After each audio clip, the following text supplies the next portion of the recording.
Hey y'all. Um, Welcome. I'm back. Luckily this time when I'm back it didn't take like 6 months. um, so yeah, it's been a hot minute. Um, a lot has been going on. Like if you thought 2020 was knocking me on my butt, then 2021 is even worse. There's just so much going on and so much stuff to deal with, basically. Um, I hope things are going to somewhat slows down. Knock on wood.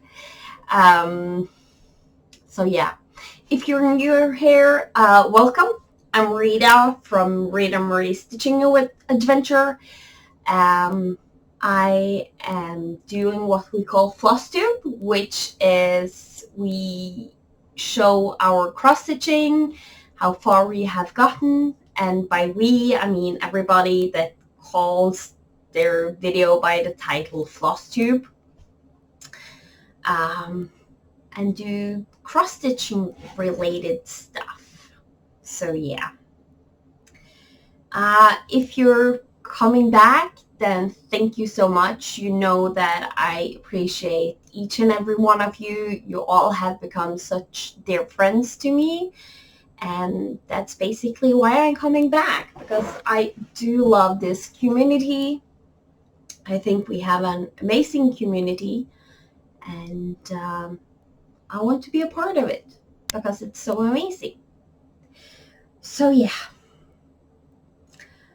I'm gonna talk about life stuff later on if I don't fall into a rabbit hole while showing my whips. So first off, I'm gonna show my whips, which will be a mishmash of finishes and works in progress. So yeah, should we just get going? A little note before I do that. I have actually managed to get back my Windows Movie Maker because they didn't offer it anymore, and I kind of didn't like the old softwares to edit. Yeah, I can kind of get that picture up here while I'm talking. You kind of have to just show the picture and then move on. But I just like that so much better, and there's so much less hassle for me when editing, when I know how everything works. So I'm really happy I got that back. I don't know if I will edit this video. We'll see. We will just see. No promises. It might just film, upload it, because I don't have much time. Summer vacation has started here, and it will only get worse. My husband has been home since the middle of June. It's now the 9th of July. And my son started his vacation on Wednesday. So they are now both home all the time around me, and they just can't give me 5 minutes to just be alone. Like, that's dangerous. You know that? It's dangerous to let me sit by myself for 5 minutes. I'm telling you, I try to enjoy it, but it's really, really hard when I can feel my body is just crashing. Like, each and every day is a real big pain, and it's just getting worse. My body is not handling this. If you didn't know, I have a chronic illness, which means it doesn't work as it should be, basically. So yeah, it's it's gonna be an interesting vacation. Today I was so lucky. They are going out to an indoor swimming pool. So I'm using the time to film a Flosstube video. Then I will go and do some laundry and some cleaning in the house because I can't do a thing at home without them being around me and over me and touching me. Sorry. Like, I just I just need space. Oh my gosh. So I don't know if I will be back before like summer vacations are over, but we'll see. We'll see. So as I said, if I don't fall into a rabbit hole, the family stuff will be at the end of the video. I'm going good so far. Okay, so first off, we have One Piece. I don't have a real good picture of it because it's one big picture that I have made into... I can see if I can show you on my phone because I don't think I will edit this video. I can already feel myself rambling. That means I don't have time to do the editing.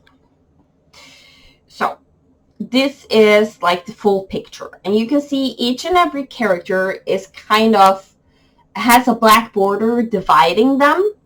So what I have done is I take each individual character and I just put that black border all around. So even if it's divided like between these two, when I do this one, I will still do the black border here, etc.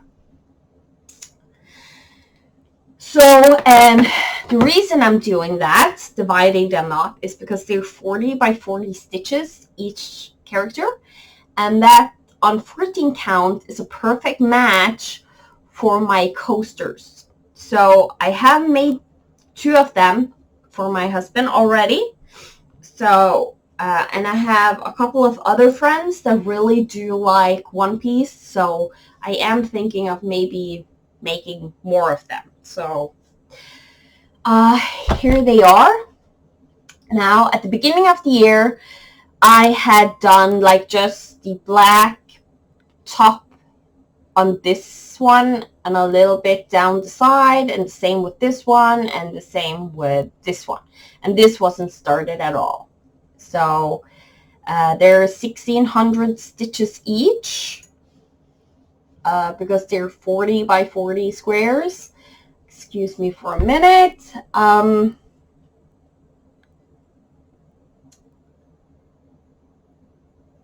So I did 6,422 stitches on this one, and that got it finished.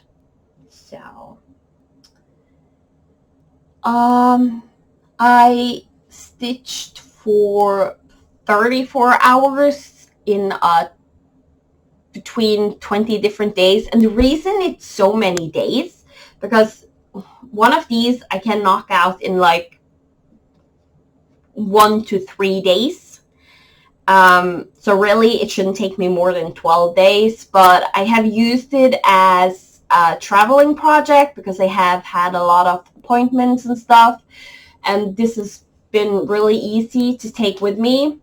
I put them in one of these small floss buddies, put the bobbins I needed. I had like a little post-it note where I just did write down all the symbols and what they meant, and then I could just stitch on them while being away. And some places have like big blocks of colors, like in the skin right here.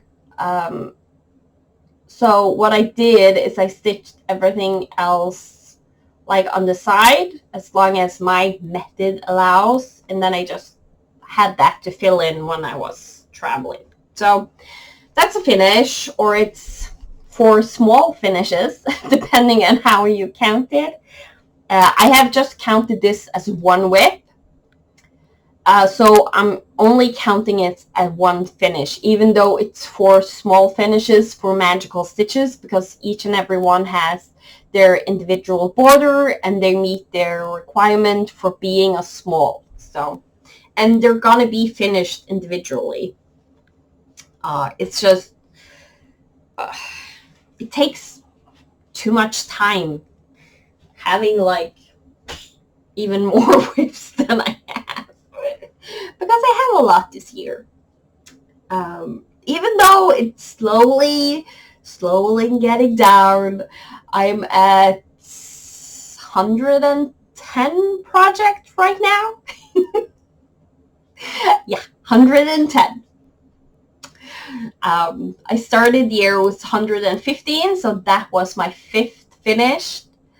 So yeah, and then, you know, since I'm already on that, I'm gonna actually search for the next one. I have had another finish, because so far this year you only have seen 3 finishes. So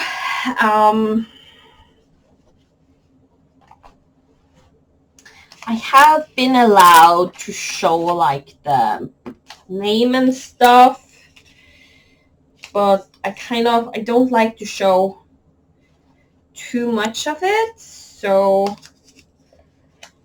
I'm gonna try and see if this is gonna stick on. I hope so. Okay, so this is my Princess and the Frog silhouette. You have seen this before. I think maybe I have an easy picture. I do.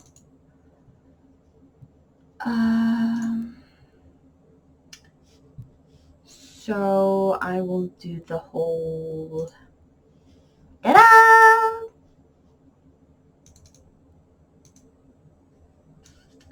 Zoom in for you. So this is how it originally looks. So you you stitch everything around, and you're supposed to stitch it on black fabric. I decided I wanted to do something else, at least for this one, because I had always in mind doing it as a baby sampler. So what I did is I dyed a piece of fabric. It was green. I was supposed to use it for another project, and then I found I'm not going to do that project because it was a free one that I kind of liked in the beginning and then didn't like at the end. So yeah. So here is my finish now.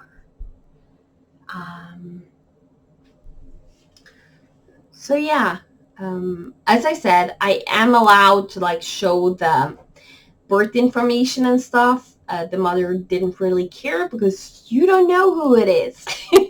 And it's going to be really hard to find out for you. But for me, for myself, I'm kind of trying to at least take some of it away. So I did it on green fabric, and instead I did the flower in black and found a gray that was a little bit darker than what is charted, and then I just found my 2 own pink colors that I liked, and one of those colors I used for like the names and stuff. And as you can see, in Norway we don't use ounces. We mainly use the metric system. We do use metric system. So we use centimeters and we use grams, kilograms, etc. So when it comes to babies, we just put it in grams. So 3,055 grams is 3.055 kilograms. So this was actually a big baby compared to mine. That's crazy. So my son, when he was born, he was under 2.5 kilograms. He was really small. He was born before time. So that's that finish. So actually, I showed you my two finishes. Both of them is zombie pieces. So when I finish this one, I think I put one piece in its place, and then I finished one piece, so now I have to find a new one to replace one piece. And I actually hope to have a sixth finish this month. No promises. Because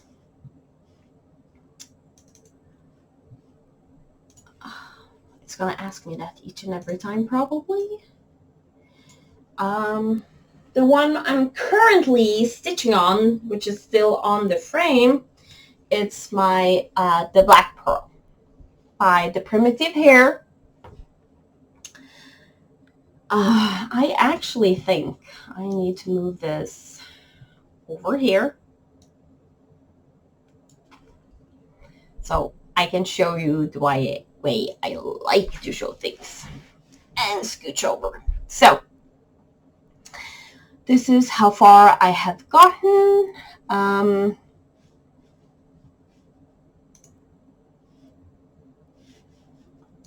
That's not what I wanted. This is where I was at the beginning of the year, I believe. I hope you can see it better than it's showing up on my screen.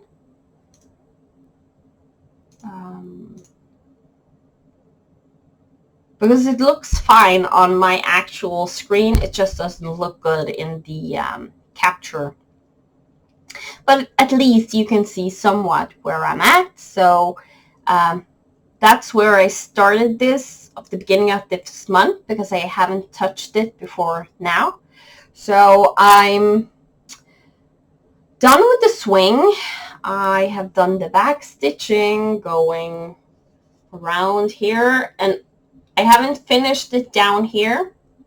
I decided, like yesterday, to do back stitching around the hands. They have been finished for a while, but it has been really hard to see on this fabric. Like, you could see it in real life. It wasn't like totally blending in, but if you took a few steps away, you couldn't see it. Like, and on camera, you couldn't see it. Like, it's really hard to see those stitches. So I decided that I made my own back stitching for her hands, so you actually can see her hands, or else it just looked weird, basically. And so yeah, I'm almost done with the hair.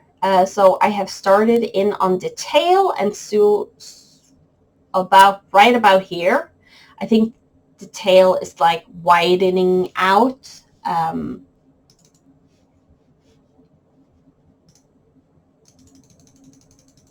As you can see here on the bottom.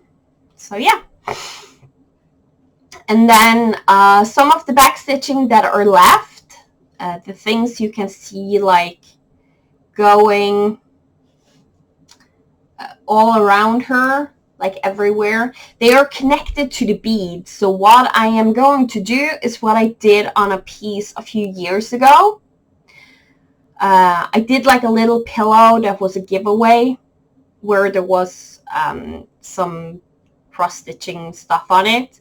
And one of the things was a strand of floss like going around the project, and it had bead on along those lines. So what I did is I did that back stitching at the same time I did the beads.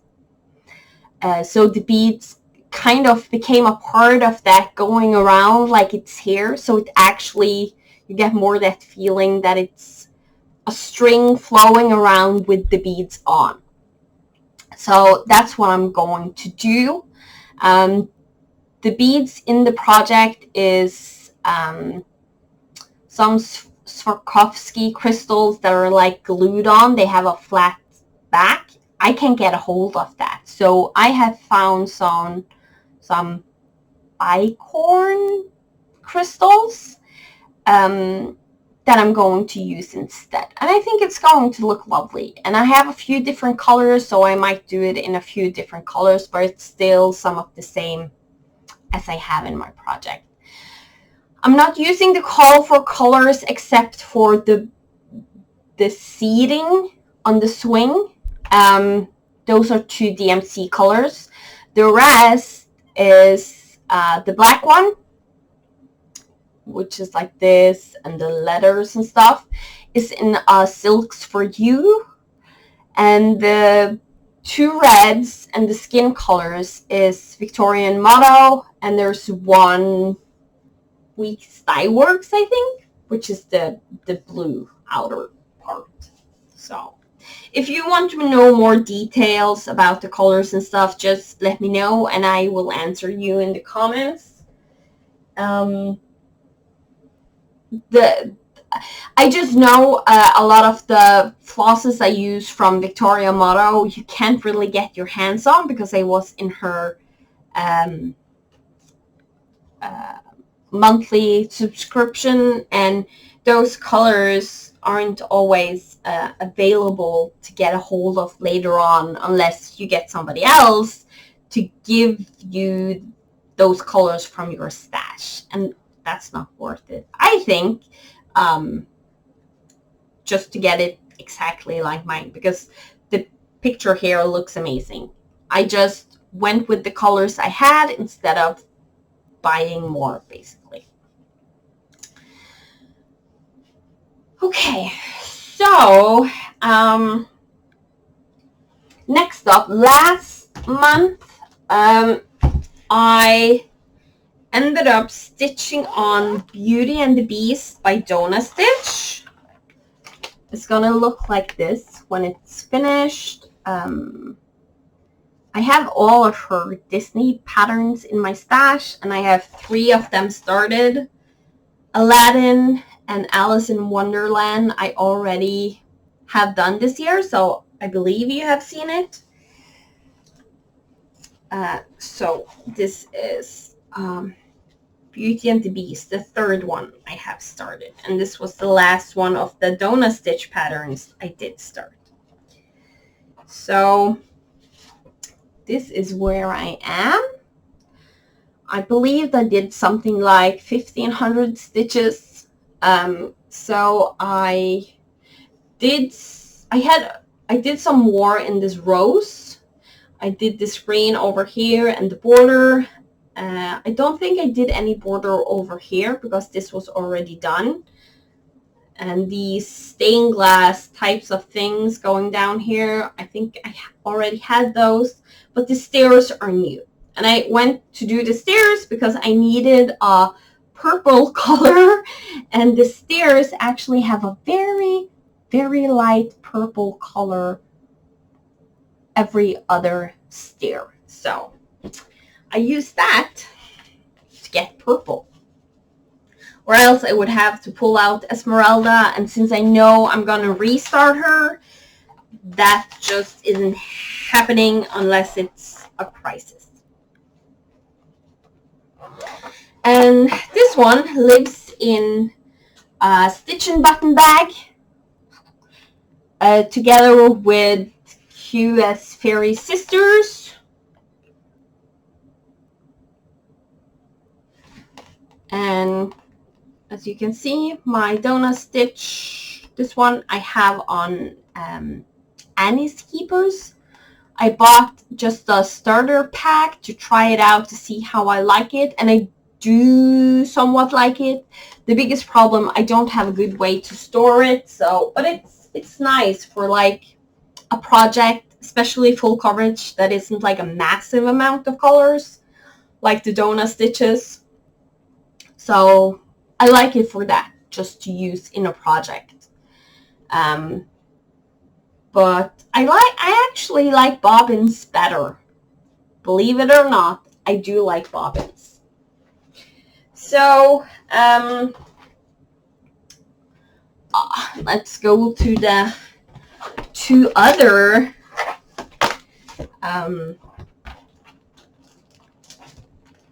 Summer Run pieces. The 2 I'm guessing I will have the whole year as a summer run piece. One of them is Cinderella by Mirabilia. I am actually borrowing this chart from a friend.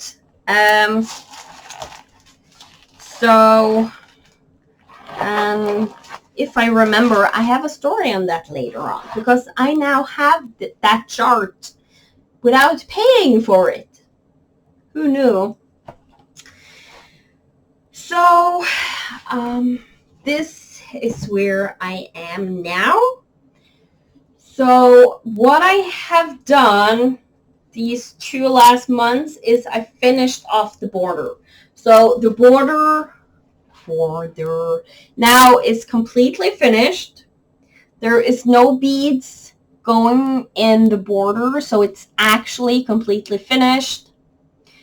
Like the castle, I'm done with all the cross stitches and back stitching in that one, but it has some beads, so it's not completely done, but almost. So going forward, I'm going to be focusing on Cinderella, because that's all I have left, which she's not that big of a girl, but it's going to take some time to get her done. But it finally feels like I'm getting to the finish on this one. For a long time, like, I just felt like I'm not getting anywhere, because I had a little bit on her done, I had a little bit on the border done, I had a little bit on the castle done, and like nothing was really done. But now that the border is fully done, I'm like, okay, now I'm getting to the finish line. So yeah, that's how my brain works, because it makes so much sense, right? Yeah. So yeah, that's Cinderella by Mirabilia. I am doing this twice. The second one I haven't stitched that much on, but while I have it here, this is going to be some crinkling. The second one I have on a Moss Rose Opal 2nd edition by the Crafty Kitten. It's a 32 count Murano. I bought it like on a Facebook D-stash, and that's all I have done on that one. That's the top section of the border, and I have done the moon, because one of the things I really disliked when I did it the first time was the fact I did the whole border, and then it was so hard to count to the top of the castle, like finding the moon, finding the top of this one of the spires and stuff like that. So this time around, when I did the border, I kind of stopped the border where the top of the spire would be, so this little part, and I stopped it where the moon would be. So and then I counted down and did those. So now I have a reference point when I'm gonna start on the castle, when I for real start stitching on the second part, or stitch it for the second time. Sorry, the crinkling, or sorry, not sorry, you know me, I'm usually a hot mess, and that's how it is. Okay, so the last summer run piece, it's also my focus-ish piece. If you have seen me the last couple of videos, you know I am doing a big embroidery dress, so that is actually my main focus for this year.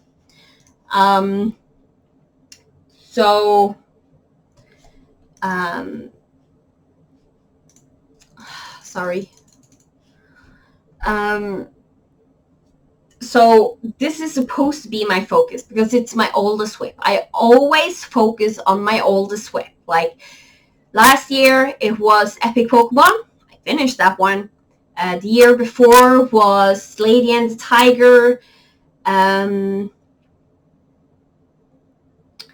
even though last year Epic Pokemon wasn't my oldest whip. It was the baby blanket that I finished this year, but it was my oldest full coverage whip. And I kind of was in a bigger hurry to finish that because my son loves Pokemon right now. So I wanted that finished before the baby blanket. So I had hoped to get both of them finished last year, but everyone knows 2020 didn't go as we planned. So that was finished this year. So in a way, baby blanket was the main focus this year, and it's actually finished. This is the main full coverage finish this year. And this is where I'm at. So it's Mini Still Here by Heaven and Earth Design. The designer is Cindy Nilsson. I'm stitching it on 25 count, easy count by Swigert.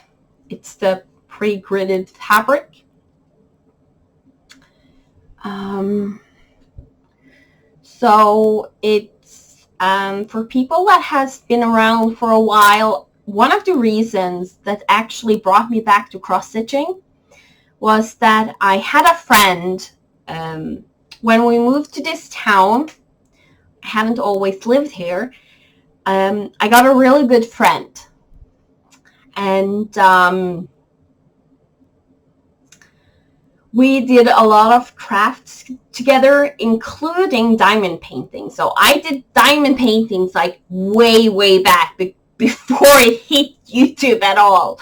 Like I did diamond painting. And she also did diamond painting. And the reason both of us ended up doing diamond painting is because we loved actually to cross stitch, and we had seen this diamond painting when looking at some other beading types like Hama beads. It's a really big thing here in Norway. Like, you do it from you're a teeny tiny child. It has like always been a thing here. So when we were looking at that, we found both of us at separate times in, like, we didn't know that we found that together in a way, but separately. So we found this group that had Hama beads, but they also, some people had started diamond paintings, and I was intrigued. I went online, I got some different kits from Asia and started diamond painting. And I then did update my diamond painting on Instagram or Facebook. Anyway, my friend, she did see that, and she's like, oh, I'm also doing diamond painting right now. And we started hanging together, and that kind of brought us together. And then we started talking about cross-stitching, and that both of us wanted to go back to cross-stitching because we kind of liked that better. And then she passed away. She had some really bad stuff happening in her life when she was younger. And it just became too hard for her to keep living, so she decided not to. Trying not to cry. It's still hard after all these years. So yeah. So when she passed away, I decided I wanted to go back to cross-stitching, and I wanted to do a piece in her memory. And I had slowly started to find all these other types of cross-stitching. In Norway, you usually can only buy kits. And if you go to a cross-stitch store, they have no clue what's out there. Like, they have no clue. Like, the only thing they know about, it's the cross-stitch kits, their hardanger, and their embroidery for the bunad. Like, they have no clue about all the other amazing stuff out there. It's getting there now. Some places, like I know a store in Oslo has started to like take in different kinds of fabric because they know there's other patterns you can get online and stuff, but that's far away from me, so I can't get access to that easily. So I went online, I found this piece. At the time, I had started to get some friends through, I found Flosstube, like things evolved from there. I got a lot of good friends. I found a seller on eBay that sold easy count fabrics, and I found another seller that sold DMC floss for an actually decent price at the time. His prices have now gone up really far, so it's almost the same. Like, it's still cheaper to buy it from him than to buy it in Norway, because DMC in Norway is crazy. It's like $3 for one skein of DMC. I know, it's ridiculous. So in the beginning, I bought from him. I got the floss needed. I also found a floss fairy through one of the Facebook groups? No, I think I ended up on Reddit or something. It was like an online chatting place that Heaven and Earth Design had used before, and I found a person that was still willing to be a floss fairy. She's a really good friend still. And she sent me some floss, and that's how that friendship developed. So she managed to buy me floss, I got the floss, and I started this project in my friend's memory. And it took me a long time before I found something I liked, because my friend, she was a brunette, and she pretty much looks like the picture. The only difference is my friend had glasses. She doesn't have glasses. But I'm guessing when you're an angel in heaven, you don't have glasses. So, and for people that know me, think maybe that is a weird thing for me to say, but I'm grown up in a religious environment. So even though I'm not religious now myself, I also know, like, I'm a scientist. I know you can't prove that God doesn't exist. You can't prove he exists. You can't prove he does not exist. So I am open for the possibility that if other people believe there is a God, I'm not going to say, no, you're wrong. Because I don't know. But I don't believe he exists because of all that crap that has happened to me. I don't believe he exists. But my friend who passed away, she was a big believer. And she always believed that she was going to be an angel. And she was a good heart. She had an amazing heart. She did so many fundraisings. She had so many stuff she did for other people.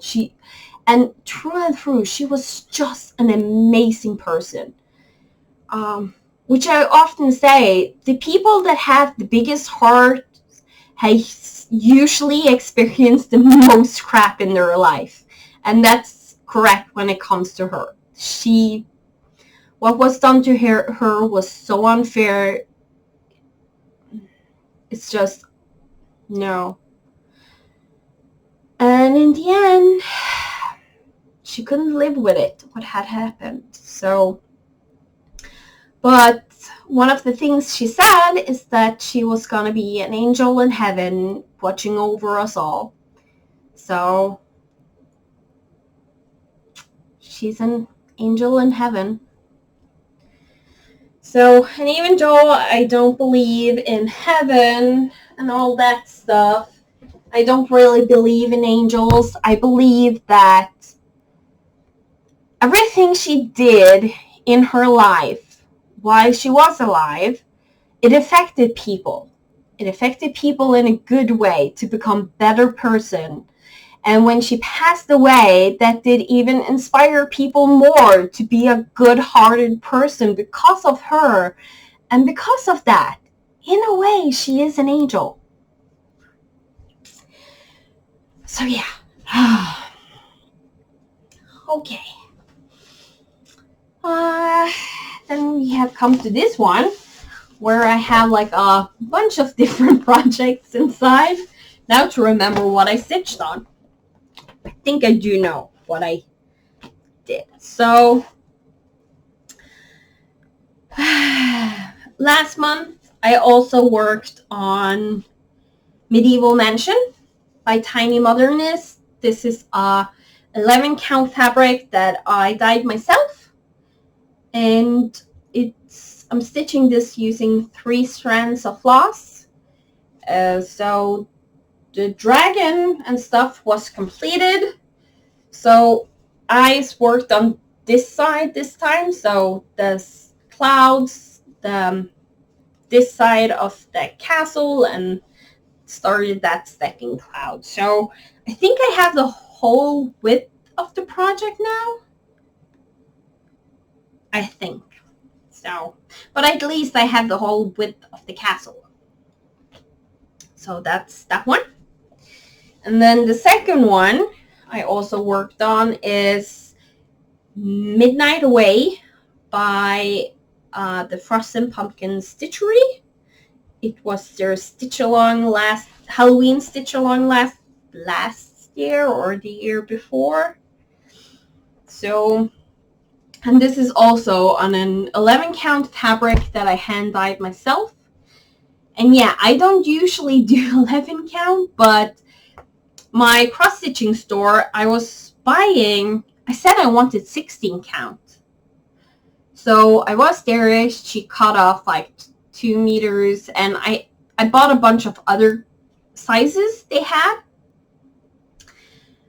I went home, and when I come home, I'm like, this is not 16 count. Like, this is not 16 count at all. And I was like, maybe it's 14 count. Like, that's not too bad. And then I'm like, no, this is 11 count. And then I'm like, well, I have bought it. I might as well make the best out of it. So I tried to do like smaller types of projects, because then they wouldn't be as big. Because on 11 count, everything gets really big. So, and I had some from a grab bag of Rainbow Gallery floss. I had gotten like a bunch of 12 number 12 braid, which is a really thick braid, but it works perfectly on this 11 count. So what I'm most likely going to do is try and use a lot of those. The stars and stuff is in Glow in the Dark by DMC. And other than that, I'm using DMC 3 strands over 1, except in the books, because where the pages is, I decided to just do 2 strands, because then it looks like it's a little bit thinner, like a page would be. So I'm basically just changing this as I'm go, like, oh, this one would be nice to have like some italics and stuff. So, they're fun pieces to work on. Most likely they won't come out for the rest of this year. So, but they will come out some other years, and then eventually, if they're not done in a couple of years or a bunch of years, then they're gonna be the focus whip. So they're gonna get done eventually. And that was all my cross-stitching projects. I haven't stitched on a year down under.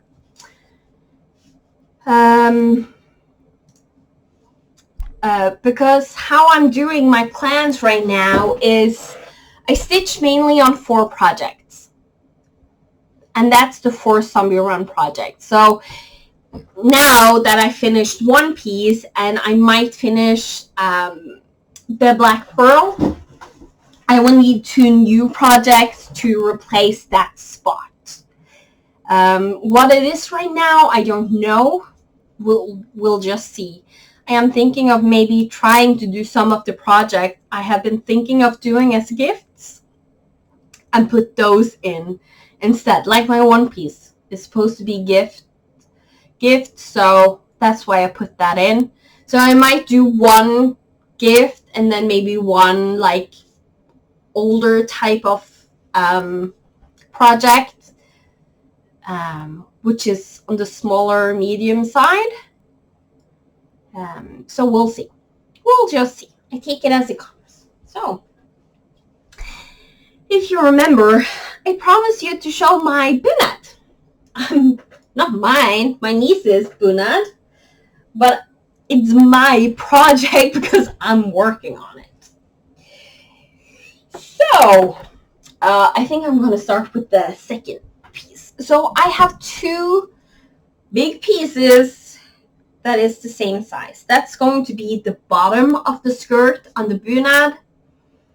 It's the 2 biggest pieces in this project. My sister-in-law, my niece's mother, she is doing like, there's like a hat belonging, there's a purse, and on this project, on this bunad, you also have stitching on the front and the back. I can maybe try to see if I can find one quickly.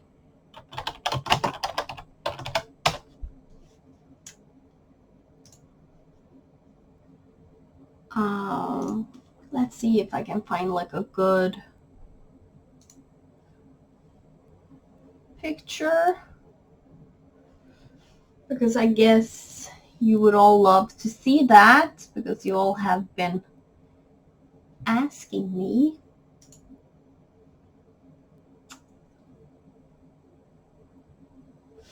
Okay, let's see. So I'm gonna switch screens. So this section right here is the one I'm stitching, and I'm stitching that 6 times. It's 3 times on each individual piece, on the 2 pieces I'm doing. And here you can see like the full size. You have some embroidery up here on the dress, the purse, and this is the bottom of the skirt. And the back side, you have the rest of the bottom of the skirt, the back section, and the hat you have, or the cap, or whatever you want to call it. So that's what I'm embroidering. So, and this year isn't going as planned, so I'm really starting to have, really starting to get far behind. So that's why I haven't really planned on doing many other cross-stitching projects, but at the same time, I needed to relax, because stitching on this one, I'm not relaxing. I'm just fiddling with this fabric so that I can show you all. So this is the first piece. It's like my hands actually can't reach. Like, it reaches on this side, but I can't reach on this side to the edge. So I have done all the gold metallics. That was a pain. So this is gold, this is gold, and this section here is in gold metallic. And then I went over to do all the stems, like just the stem of all of the flowers. I did that on both pieces, and then I went over to do all of the leaves. And on this one, all of these types of leaves you see right here is done. But there is a darker colored leaf right here. You have some of them. I haven't done those yet on this fabric. And then on the second one, I'm still working on the bottom leaves.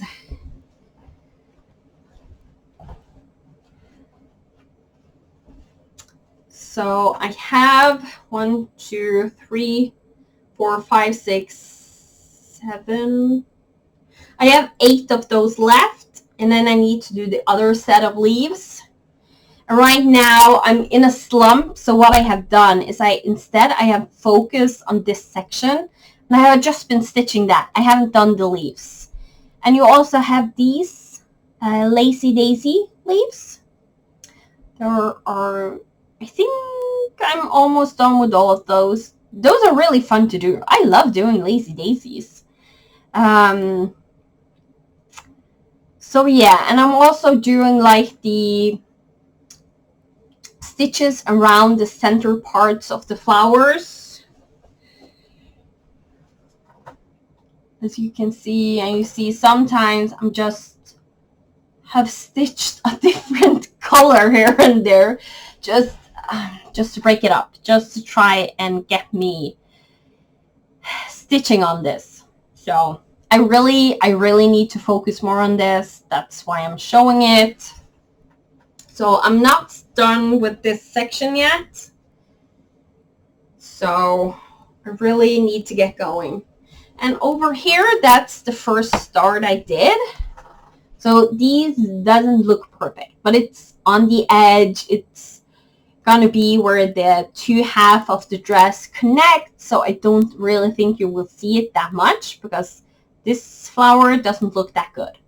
And I know what I have done wrong, but it's the first time like really tried, but it looks good. So, and everything on here is actually done. That little section is finished, but that's just little sections of the one big section that is going to be done 6 times, because this, what you see here,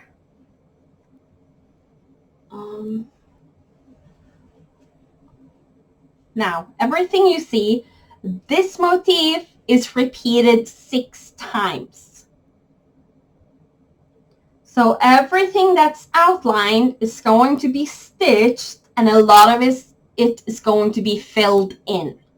Like all the flowers are fully filled in. And there's also some back stitching and French knots that is going to have to be done. So yeah, you can see I'm far away from getting a section done. Yes, I have done like almost this, what you can see, excluding this flower section and those darker leaves on all 6 sections, but it's still far behind. So and after I'm done with the leaves, my plan was to do like one type of flower all over the place and so on and so forth. But what I think I'm going to do actually is I might do one of the 6 sections I have to do.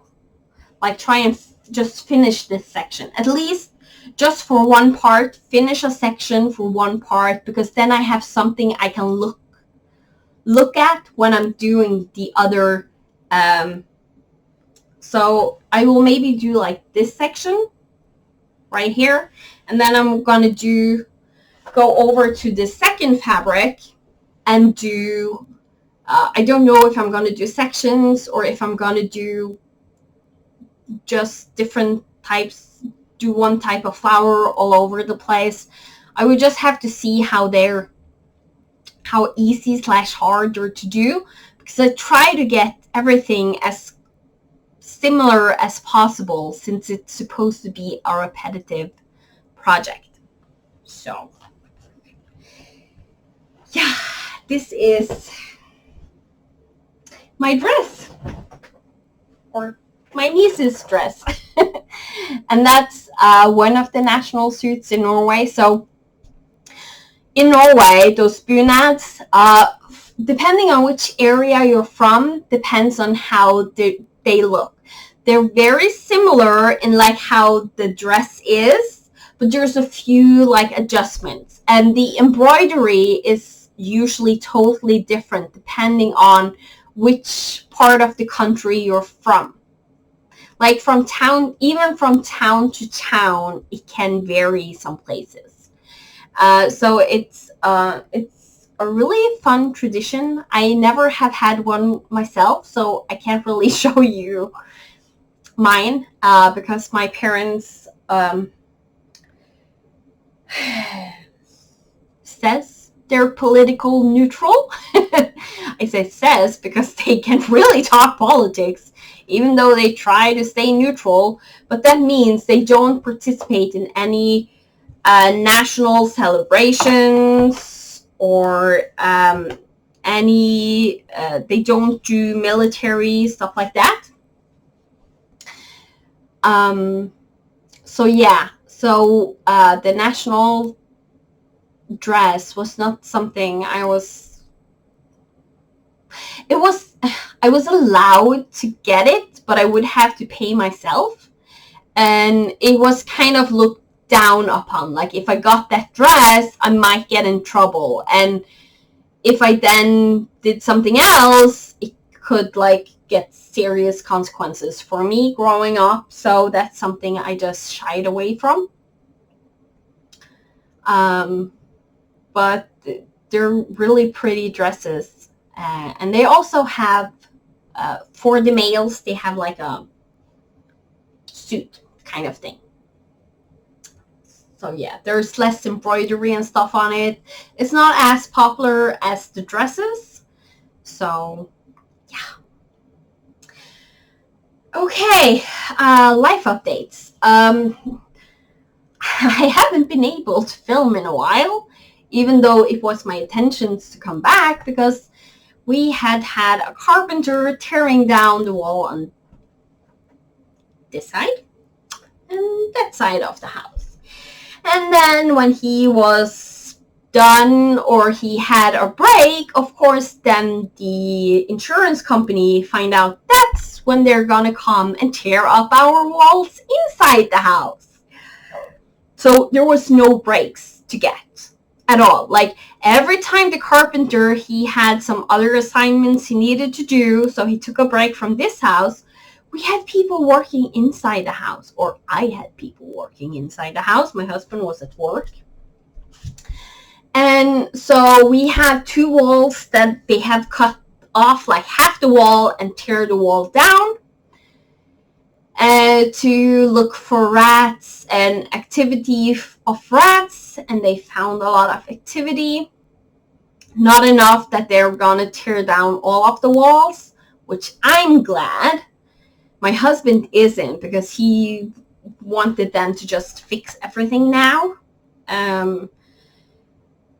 But with the thing we had to pay ourselves, the carpenter working on the outside, because the outside of the house isn't a part of the house.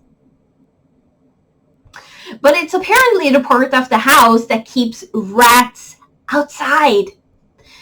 So yeah, we had to take that payment. It's a really hard hit in our economy, which was already struggling. So it's been some stressful months. We had to change our banks and stuff. Got a new mortgage in another bank, with better conditions, and letting us borrow some extra money to be able to pay the carpenter for the work he did, so that we can now fully stop the rats from coming into the house, because we don't want rats in our house, or in our walls is more correct to say. So yeah. So now we're waiting for the insurance company to come and rebuild the walls they did tear down. Because right now, we have 2 open walls, or half of the wall is open, where you can see right into the insulation. And on top of that, on that side, that's where the neighboring house is almost wall by wall. There's like a little gap between the walls from our house to their house. So you can see right through the insulation and right into their wall in that gap. And it's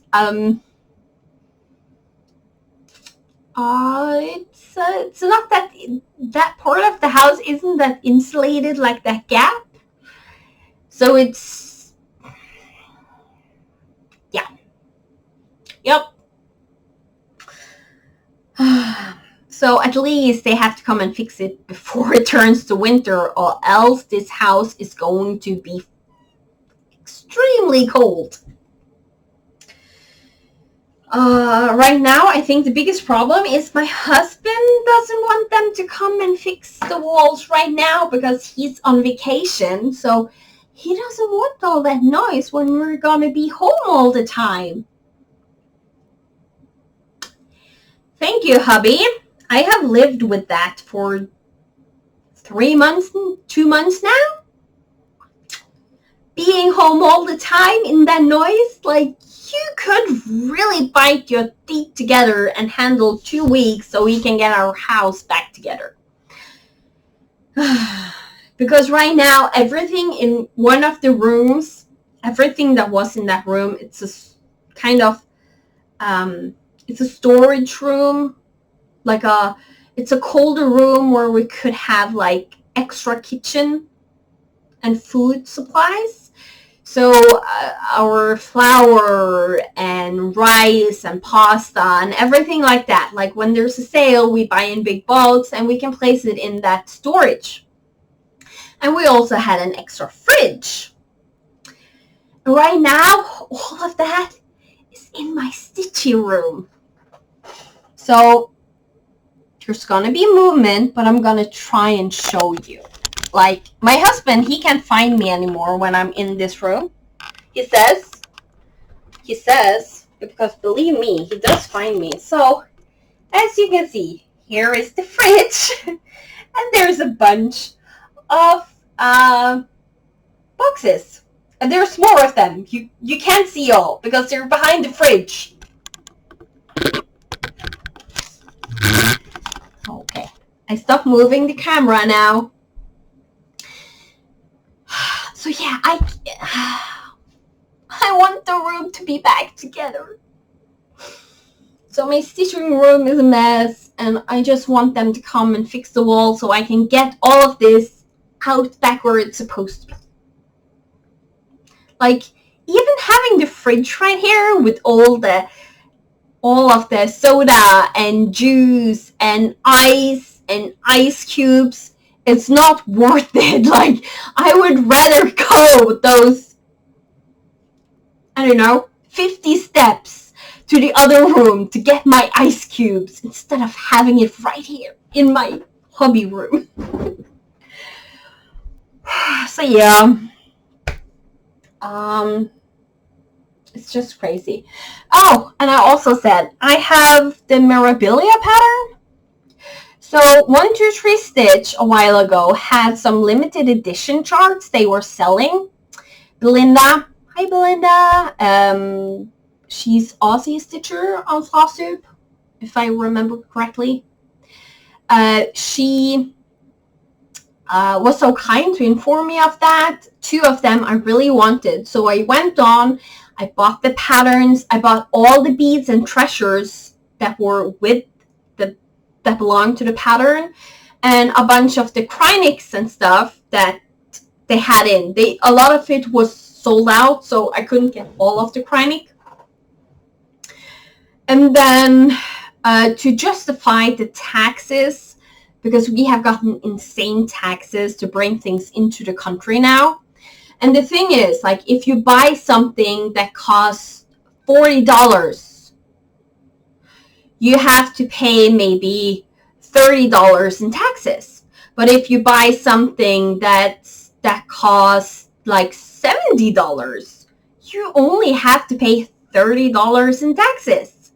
So it's the bigger, the more expensive the things you take into the country, the taxes doesn't exponentially expand. Like it's much lower. So yeah, you pay a little bit more in taxes, but it's more beneficial to buy like in a really big bulk and just pay maybe say $60 in taxes, instead of buying that amount 3 times in 3 smaller packages, and you have to pay a total of $100 in taxes.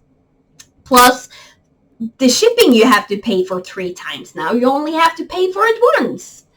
So to justify buying those charts, we had just made our mortgage stuff thingies.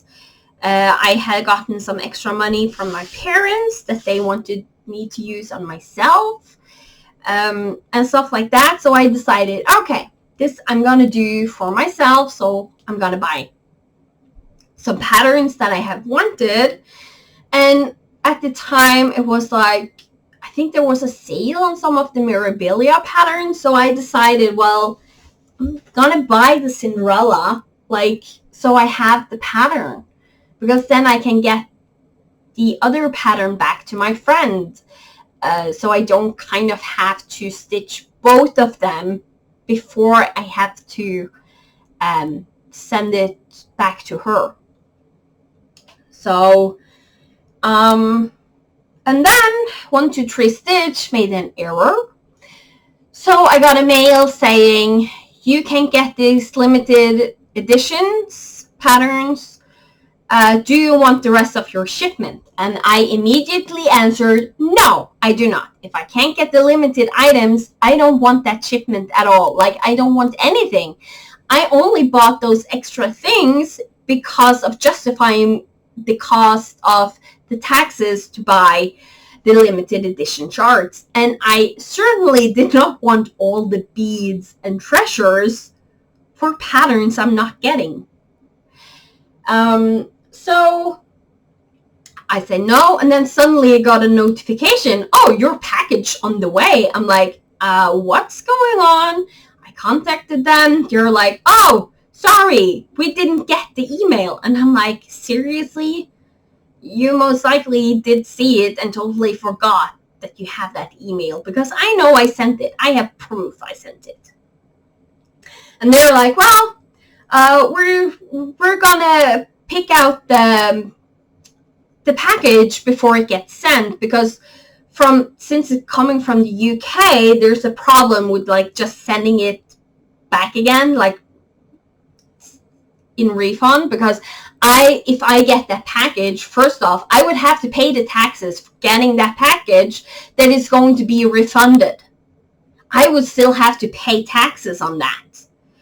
So I really didn't want to do that. So they said they were going to pick it up before the items, the post were picking them up. So they were going to take it out. And I was like, oh, okay. Well, then that's fixed. And then suddenly, I don't hear any more from them. So I'm just assuming that everything went okay, or else they would have contacted me, right? Nope.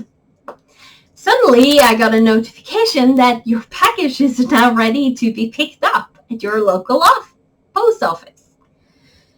And I was like talking to my husband. I was like, should I just not pick it up because then it will be resent? And he's like, no, you have to pick it up because you will need to pay taxes on that anyway. So it's better for you to pick it up, because if it's getting resent, you don't know if you're gonna get refunded the money. No, nothing. Like, and you're still not getting the refund on the taxes anyway. So at least you should then pick up the project. And the type of package it was, actually, if I didn't pick it up, it would have come home to me if I let the timer go out on when to pick it up. Actually, we found that out after I picked it up, that yeah, this would have gotten to me eventually. Like, that wouldn't be sent back. So I contacted 123 Stitch again. By this time, I was seriously frustrated with them. I had said I didn't want that package when I couldn't get the limited editions. And then they sent the package.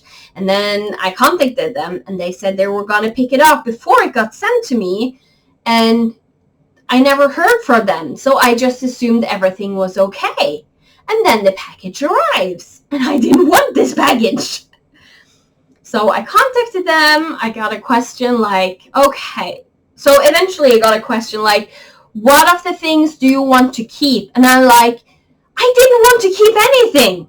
The only reason I bought all of this was because to justify the cost of the limited editions patterns, which I couldn't get because you made a mistake in your system. Yes, I was really frustrated by this time. And then she suddenly said that, okay, you just keep everything and I will refund you the money. And I'm like, what? Like, seriously, what? And then I tried to contact her, but by that time, I suddenly got another person answering the emails, and I'm like, because I'm like, I didn't feel it was right for me to get everything refunded and keep the patterns and stuff, but by the time I tried to get them to only refund me like 50 or 70% of the money, it was too late, and I couldn't get a hold of the person I had dealt with, so I got it for free. Or not for free. I still had to pay taxes on this. So my husband was laughing like, you still had to pay taxes though? And I'm like, yep, I still had to pay taxes. But other than that, it was basically free. So now I have a Cinderella pattern by Mirabilia, so I can get the other stuff sent back to my friend. But first, I have to find my hobby room, my crafting room, because I was thinking I have a couple of packages I'm having to send in the future. So, but the things I have planned to put in the packages is like behind the boxes that I can't move. So I can't get to the stuff I need to be able to send the packages. And today I was planning on doing the giveaway that has been waiting for a long time. And I'm like, nope, that's not happening. Because that's behind one of those boxes. And I can't get the items I need. It's so ridiculous.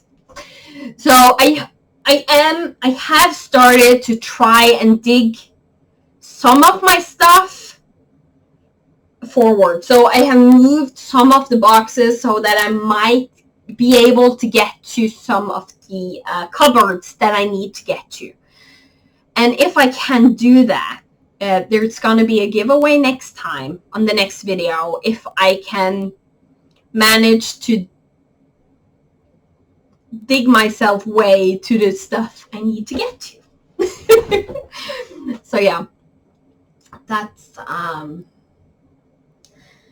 my plans, because since the insurance company isn't coming fixing those walls anytime soon, I need to get to those boxes. Like, it was fine if it was only going to be like 1 or 2 months, but now when it's starting to be closer to 3 months, that's just not happening. Like, I need to get to those cupboards. Like, So yeah. So that's me. This is a long one. We knew this. We knew this was gonna happen. I'm not gonna edit this one. That's why I showed you some of the pictures I could show you. Because yeah, life's crazy, and I'm just trying to do as best as I can. As I said, I don't know when I will be back. I have a lot of appointments going forward because there might be a reason why I am gaining so much weight when I said we have a fridge with soda. I'm almost not drinking soda anymore. Like, I'm drinking extreme amount of waters, and I have been exercising. I started doing yoga. I did that for a while. I totally changed how I did eat, like a bunch more fruit and vegetables and stuff like that. So I really have changed what I'm eating. I started to exercise, and I'm gaining weight. And at first I was like, oh, well, maybe it's just my body like trying to adjust. That's at least what my mother-in-law said. She's a nurse, so I thought she knew. No, I don't think so. Because it ended up being like 7 months where I exercised. I almost didn't do any candy or soda. And the meals at home have been changed. Like, I'm eating fruit for breakfast. I always have fruit. Sometimes that's the only thing I eat for breakfast. Dinner, we always try to have a lot of vegetables, etc., etc. Like, I really changed my diet. You should lose weight when you change your diet and are exercising. And I'm gaining weight. So it ended up to the point where I'm like, something else is going on. I need to figure out what. So, yeah, I'm waiting for some appointments, but they think maybe they have an inkling of what it might be, and it's an underlying disease, which makes it so I gain weight no matter what I'm eating, basically. So, if it is what they think it is, it can be fixed. I will just have to be on medications, which is fine, most likely for the rest of my life. I won't necessarily lose weight because of the medications, but if I keep up with like how I have been doing, like eating healthy, doing some exercising, then I will lose weight just because of that, because the weight I have gained now is unnatural. Like, it's not supposed to happen. So fingers crossed it is what they think it is, because I don't want to do more doctors and stuff. I'm tired of it. I have a chronic illness already. I don't need another one. But apparently I'm getting one. I'm winning the lottery. My husband has said it with my luck, I should really play the lottery, because most likely I would win. But maybe not, because apparently I don't win the good stuff. I just get all the stuff you don't want to get. So yeah, there's a lot of going on. And after I'm done with they figuring out this thing, there's some other healthcare things that I need to address to my doctor, because I got some new information about my family's history with illnesses. So there's some things that my chronic illness haven't really explained. Like, it could be a reason, but it rarely is. So there might even be another thing behind that. So yeah, it's... My husband says, my body is not fit to survive. Yeah. So, I got my corona vaccine, the first one. And of course, because of the fact I have had severe reactions when I have taken the allergies vaccines I'm taking. I have been doing that now for 1 year to increase the dosages. Actually, a little bit over because I had 2 severe reactions, so they had to take it really slowly, increasing the dosages so my body would be able to handle it. And then I have now been a little bit over a year on the full dosage on both of the vaccines I'm getting for my allergies. And I have most likely 4 more years to go.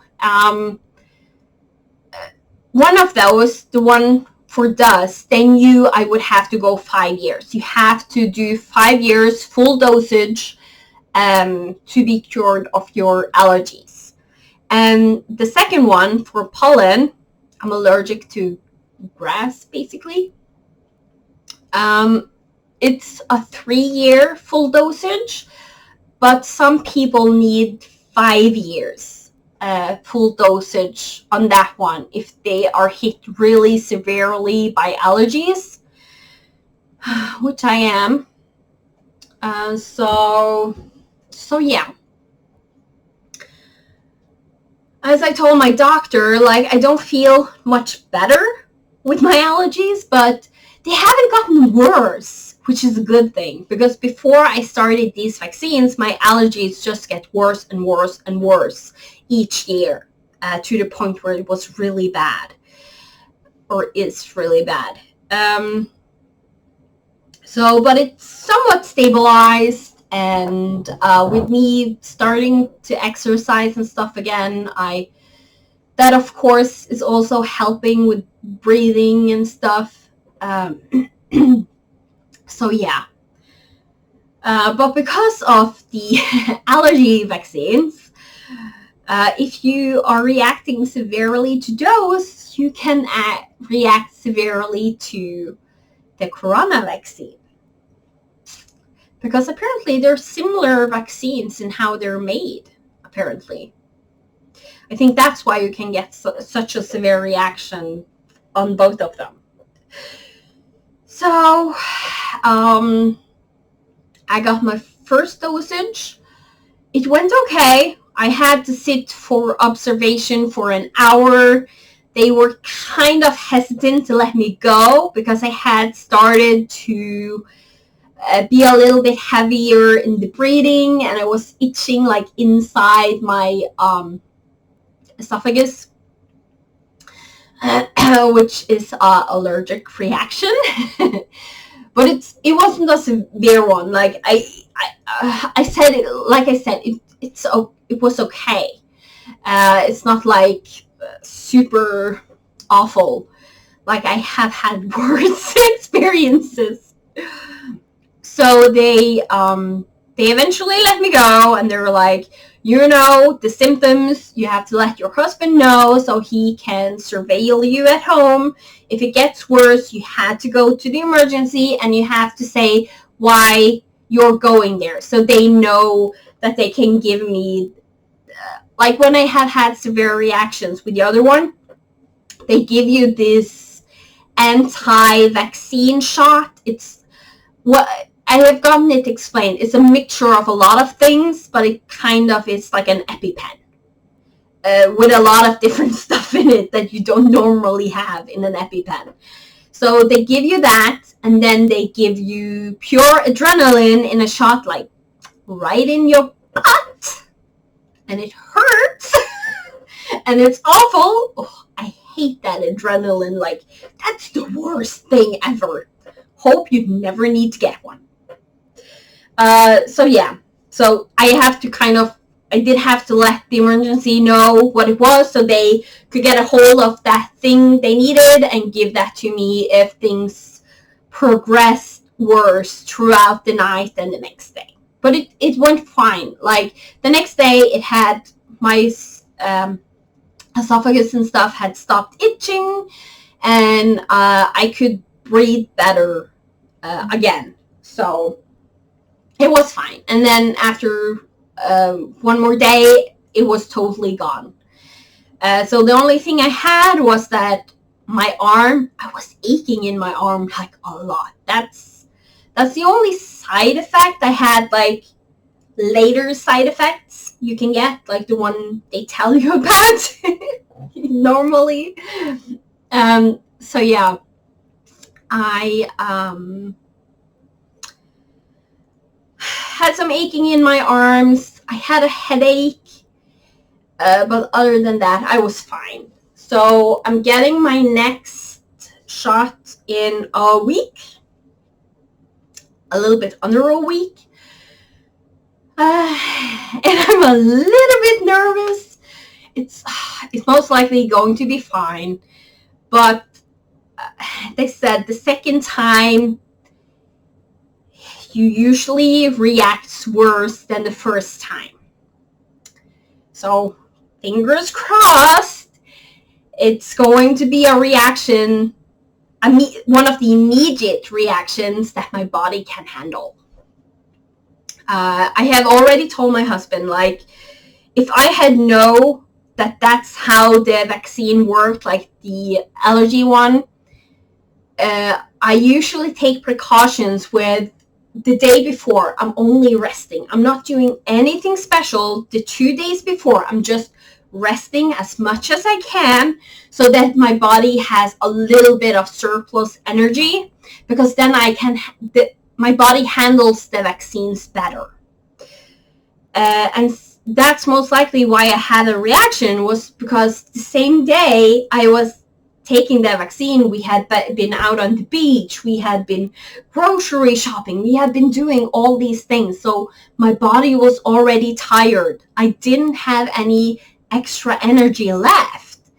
And then I usually have a bad reaction with the vaccines. So some good rest the days before, and then take the vaccine, and we'll just see how the after side effects is. I'm not too worried about that. Like, okay, if it gets as bad as my mother-in-law, she was like sick. She was like puking because she had such a bad, it triggered her first it was a headache that got triggered into a migraine, which triggered her throwing up, which she has never done before with a migraine. I have, so I know how that is.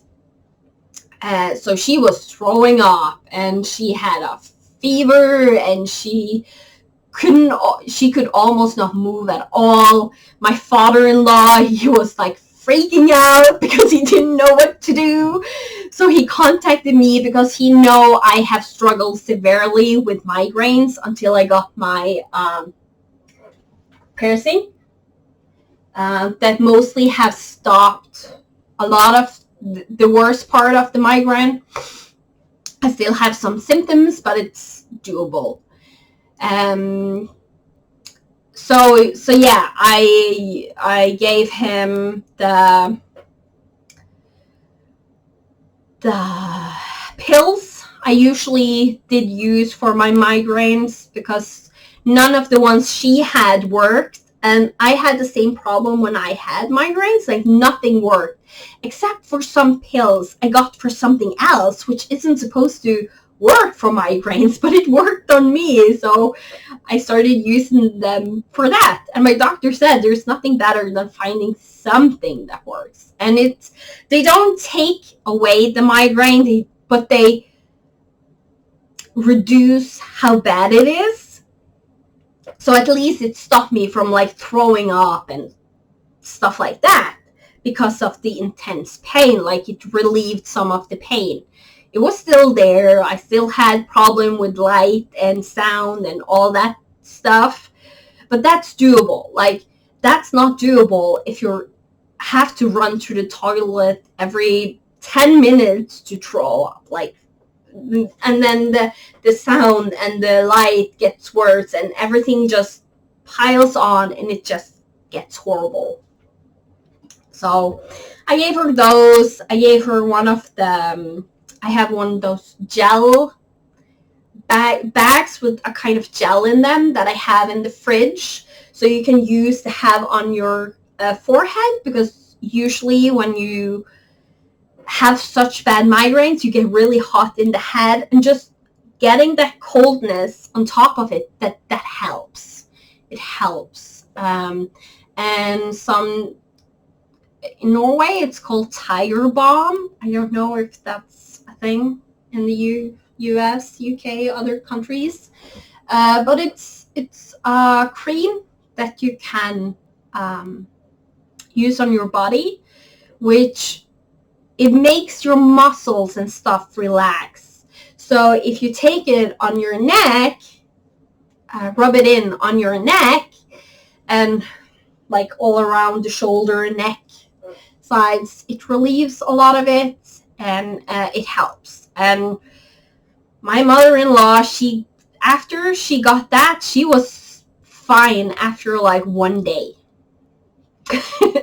So she called it the Rita miracle cure. So she was really bad, but if I get that bad, I get that bad. And at least I know if it's the same thing she struggled with, that the side effects triggered her migraine so severely, like, I know how to deal with it. I have been through that before. Like, it's not my first rodeo. So yeah. So hope everything is going fine. And after that, it's 2 days after the vaccine, it's my husband's birthday. So that's going to be exciting, because I'm already expected to bake a cake. So I have figured I might want to bake that cake before I take the vaccine, and be a cake that can be like in the fridge for a couple of days without getting worse, hopefully getting a little bit better in taste. So yeah, and then the week afterwards, we're traveling. Just a small visit down to the south, to one of the big zoo we have here in Norway. And they also have like bathing facility at that place, so you can get like access to both of those parks in a way. So that's where we're going, seeing some animals, taking some rides, because at that zoo they also have a lot of rides, which is fun.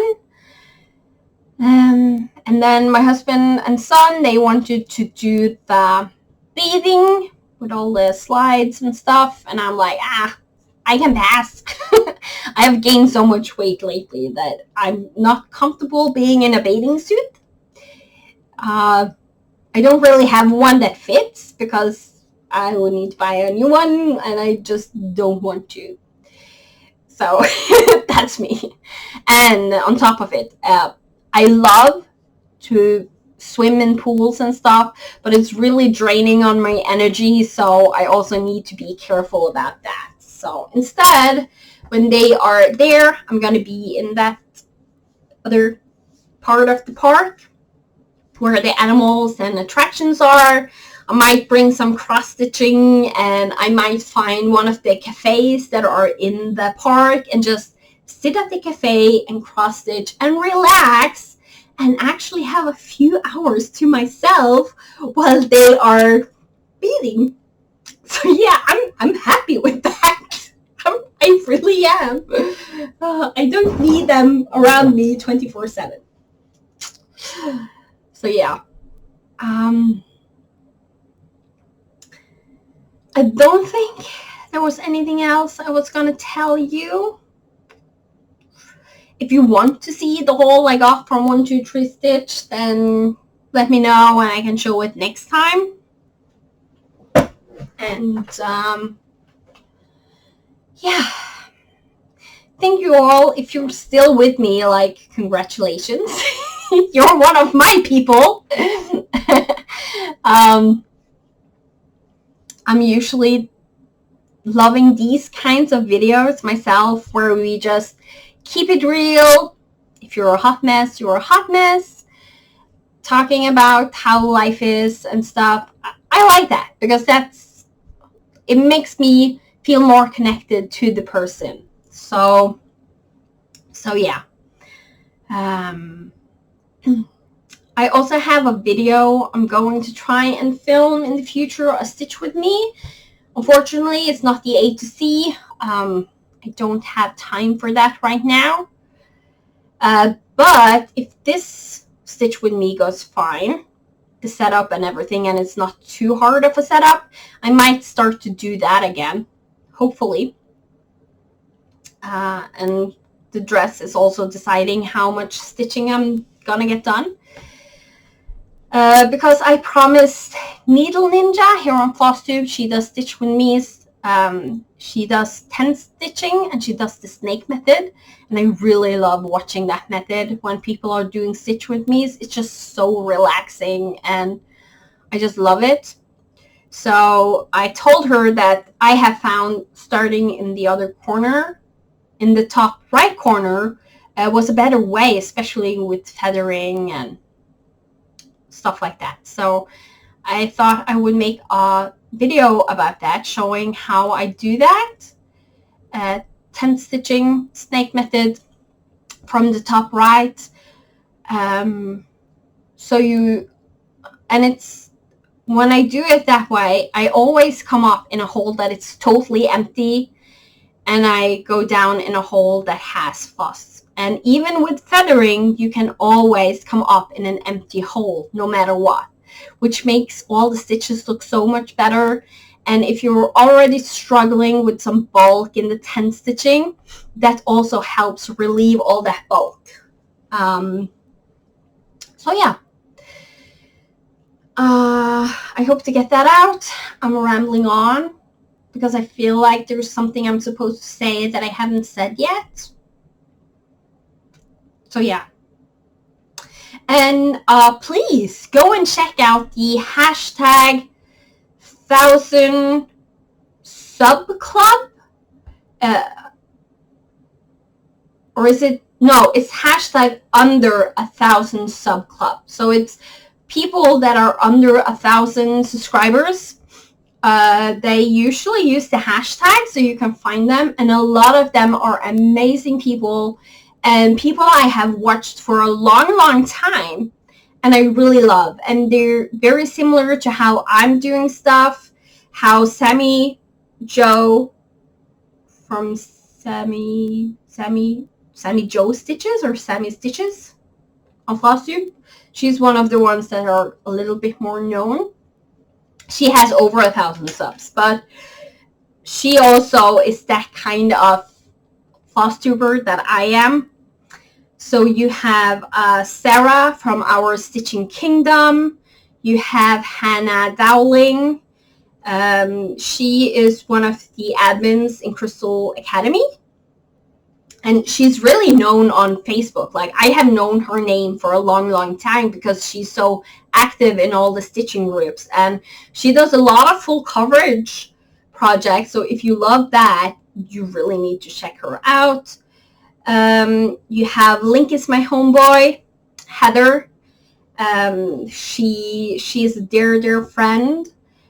And yeah, those are the ones I can think of at the top of my head right now. There's more, so really check them out, because a lot of the ones that has less than 1,000 subscribers doesn't mean they're bad Flosstubers. Usually it's the opposite. Usually they're really good and I really love watching them, more so than the ones having 5, 6, 10,000 subscribers. A lot of those get too professional.